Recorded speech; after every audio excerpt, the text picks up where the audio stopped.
আমার খবর। সব চুরি করে চাকরি পাইছে, তাড়াতাড়ি মারাতাড়ি আমি বুঝি না। আপনারা আশা হয়েছেন কিভাবে চুরি করে নাকি? হ্যাঁ, যা মন যায় তাই করলে হবে না। আপনাদেরকে অ্যাক্সেস দিয়েছে, আপনাদেরকে করতে হবে। আনা ছাড়া লোক রাখুন, আপনার স্বামী থাকবে, ছেলে থাকবে, মানে মগের মুলুক বটে নাকি এগুলো?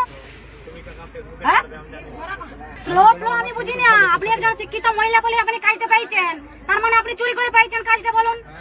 আমি অত সব বুঝি না। শুনুন, আপনার হাতে আপনি করুন, আমি এখানে থাকবো, আজকে কোথাও যাবো নাই। আপনি করুন, দেখছি। বাঁকুড়ায় এক আশাকর্মী রুম্পা মণ্ডলের মৃত্যুর ঘটনাকে কেন্দ্র করে রাজ্য জুড়ে প্রতিবাদের আবহ। তারই প্রতিফলন দেখা গেল বোলপুরেও। মঙ্গলবার বোলপুর বিডিও অফিসের সামনে কালো ব্যাজ পরে নীরব অবস্থান বিক্ষোভে সামিল হলেন বহু আশাকর্মী।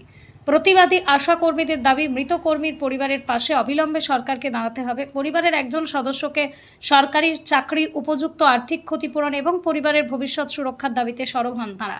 এদিনের কর্মসূচি থেকে বাঁকুড়ার সালতোরার বিধায়ক চন্দনা বাউরি মন্তব্যেরও তীব্র সমালোচনা করেন আন্দোলনরত আশাকর্মীরা। তাঁদের অভিযোগ, এই মন্তব্য আশাকর্মীদের মর্যাদাকে আঘাত করেছে।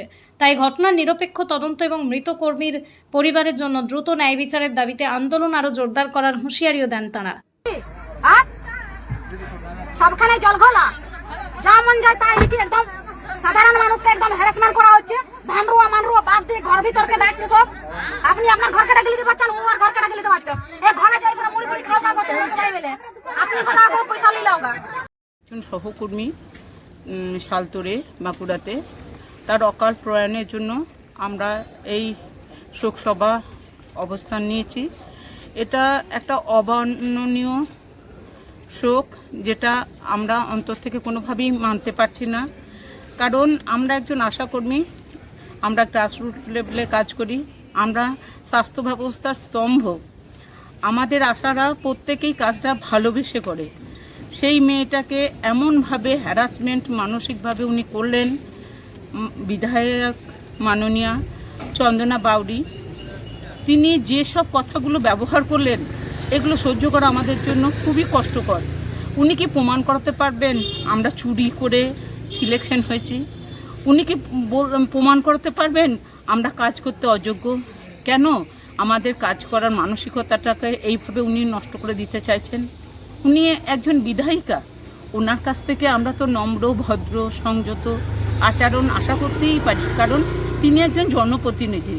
একটা জনপ্রতিনিধির কাছ থেকে আমরা অনেক কিছু শিখতে চাই, কিন্তু সেখানে শেখার পরিবর্তে আমরা পেলাম অনেক দুঃখ, অনেক হতাশা।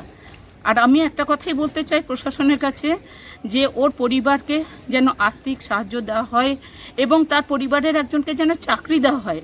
কারণ তার পরিবারে যে অপূরণীয় ক্ষতি হলো, তা কোনো কিছু দিয়ে পূর্ণ করার নয়। আস্থা medical chemist and diagnostic centre, আপনার সুস্বাস্থ্যের বিশ্বস্ত ঠিকানা।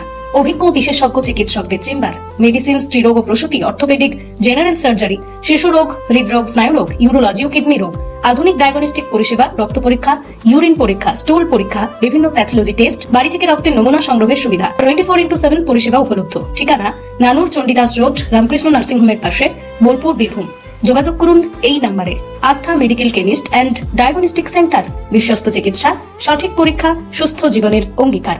দেখতে চোখ রাখুন আমাদের ফেসবুক ও ইউটিউব চ্যানেলে।